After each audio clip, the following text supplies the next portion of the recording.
അപകടകാരികളായ വന്യമൃഗങ്ങളെ മയക്കുവെടി വെക്കുന്നത് ഉൾപ്പെടെയുള്ള ഉത്തരവുകൾ ഉണ്ടെങ്കിലും നിലവിൽ മയക്കുവെടി ഏറ്റിരിക്കുന്നത് കേരളത്തിലെ സർക്കാരിനാണെന്ന് ഷാഫി പറമ്പിൽ എം പി. മയക്കുവെടിയിൽ നിന്നും സർക്കാർ ബോധവാന്മാരാകണമെങ്കിൽ വന്യമൃഗങ്ങളുടെ ആക്രമണത്തിൽ എത്ര പേർക്ക് ജീവൻ ബലിയർപ്പിക്കേണ്ടി വരുമെന്നും അദ്ദേഹം ചോദിച്ചു. വന്യമൃഗങ്ങളുടെ ആക്രമണത്തിൽ നിന്നും ജനങ്ങളെ സംരക്ഷിക്കുന്നതിൽ പരാജയപ്പെട്ട പിണറായി സർക്കാരിൻ്റെ ജനവിരുദ്ധ നയത്തിൽ പ്രതിഷേധിച്ച കോൺഗ്രസ് നേതൃത്വത്തിൽ കണ്ണവം ഫോറസ്റ്റ് റേഞ്ച് ഓഫീസിലേക്ക് നടത്തിയ പ്രതിഷേധ മാർച്ച് ഉദ്ഘാടനം ചെയ്ത് സംസാരിക്കുകയായിരുന്നു അദ്ദേഹം.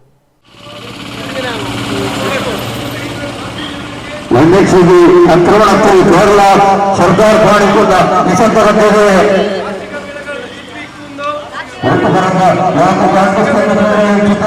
മണ്ഡലം കോൺഗ്രസ് കമ്മിറ്റിയുടെ സംഘത്താൽ ആദരിക്കത്തിൽ നടക്കുന്ന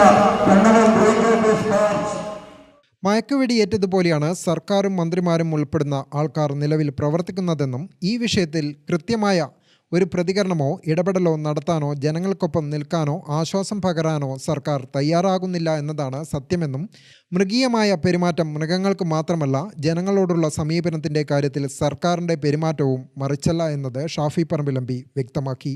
അപകടകാരികളായ വന്യമൃഗങ്ങളെ വെടിവെക്കുന്നതുൾപ്പെടെയുള്ള ഉത്തരവുകളെ സംബന്ധിച്ച് കടലാസിൽ പറയുന്നുണ്ടെങ്കിലും നിയമം അനുശാസിക്കുന്ന സംരക്ഷണം പോലും ജനങ്ങൾക്ക് കൊടുക്കാൻ സർക്കാരിന് സാധിക്കുന്നില്ല എന്നതാണ് സത്യമെന്നും എം പി പറഞ്ഞു. വനത്തിന്റെ ഉള്ളിലല്ല, വനമേഖലയിലല്ല, നാട്ടും പുറത്ത് സ്വന്തം വീടിന്റെ ഏതാനും മീറ്ററുകൾ മാത്രം അകലത്തിലുള്ള ഒരു വാഴത്തോട്ടം എത്രയോ വർഷമായി അധ്വാനിച്ച് ജീവിച്ച് കുടുംബം നോക്കി വീട് വെച്ചൊരു സ്ഥലത്ത് ജോലി ചെയ്യാൻ വേണ്ടി പോയപ്പോ പട്ടാപ്പകൽ 8:45 9 മണിക്ക് രാവിലെ 9 മണിക്ക് രാവിലെ നിങ്ങൾ ആലോചിക്കണം, പുലർച്ചെയല്ല, ഇരുട്ടിലോ ഇരുട്ടിന്റെ മറവിലോ വെളിച്ചമില്ലാത്തൊരവസ്ഥയിലും അല്ല, കാലത്ത് 9 മണിക്കൊരു മനുഷ്യൻ പന്നിയുടെ കുത്തേറ്റ് മരണപ്പെടുന്ന ഒരു സാഹചര്യം ഉണ്ടായിട്ടും ഇവിടെ ഉണർന്ന് പ്രവർത്തിക്കാൻ തയ്യാറാവാത്ത സംവിധാനങ്ങളോട് ഈ നാട്ടിലെ ജനങ്ങളുടെ പ്രതിഷേധമാണ് ഈ സമരം കൊണ്ട് ഇവർ അറിയിക്കാൻ ശ്രമിക്കുന്നത്. നാട്ടിൽ ഇറങ്ങുന്ന വന്യമൃഗങ്ങളെ മയക്കുവെടി വെക്കണം എന്ന് പറയുന്നുണ്ട്. പക്ഷെ ഇവിടെ മയക്കുവെടി ഏറ്റിരിക്കുന്നത് കേരളത്തിലെ സർക്കാരിനാണ് എന്നുള്ള കാര്യത്തിന് ഒരു സംശയം വേണ്ട. അവരൊന്ന് ഉണർന്ന് പ്രവർത്തിക്കുന്നത് എത്ര ജീവൻ പോയാലാണ് ഉണ്ടാവുക എന്നുള്ളത് പറയണം.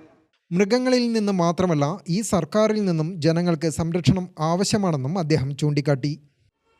മയക്കുവെടിയിൽ നിന്ന് സർക്കാരിന് ബോധം വരണമെങ്കിൽ എത്ര ജീവൻ പൊലിയണം, എത്ര ആളുകൾ കൊല്ലപ്പെടണം, എത്ര ആളുകൾ മരണപ്പെടണം, എത്ര ആളുകളുടെ ജീവൻ പോണം, എത്ര ആളുകളുടെ ജീവിതം നശിക്കണം, എത്ര പേരുടെ സ്വത്തും കൃഷി മുഴുവൻ സകലതും നശിച്ചാലെങ്കിലും ഈ ഗവൺമെന്റിന് ഇതിനെ സംബന്ധിച്ചൊരു ബോധോദയം ഉണ്ടാവോ? നിങ്ങൾ ആലോചിച്ച് നോക്ക്. അങ്ങനെ ഒരു സാഹചര്യത്തിലെങ്കിലും ഇവർക്കൊരു ബോധോദയം ഉണ്ടാവോ?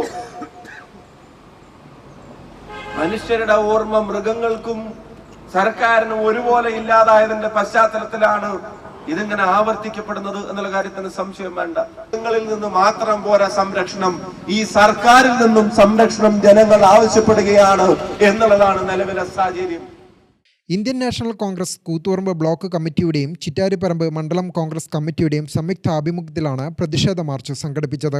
കണ്ണവം ടൗണിൽ നിന്നും കണ്ണവം ഫോറസ്റ്റ് റേഞ്ച് ഓഫീസിലേക്ക് നടത്തിയ പ്രതിഷേധ മാർച്ചിന്റെ ഉദ്ഘാടന ചടങ്ങിൽ Koothuparamba block president K Lohithakshan അധ്യക്ഷനായി.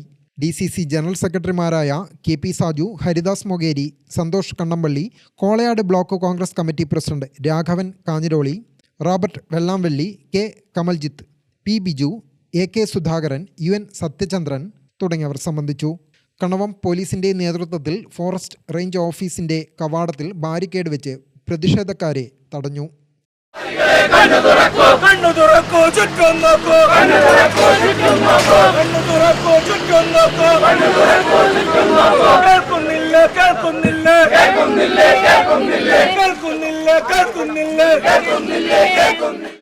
ഗ്രാമിക ന്യൂസ് കൂത്തുപറമ്പ്.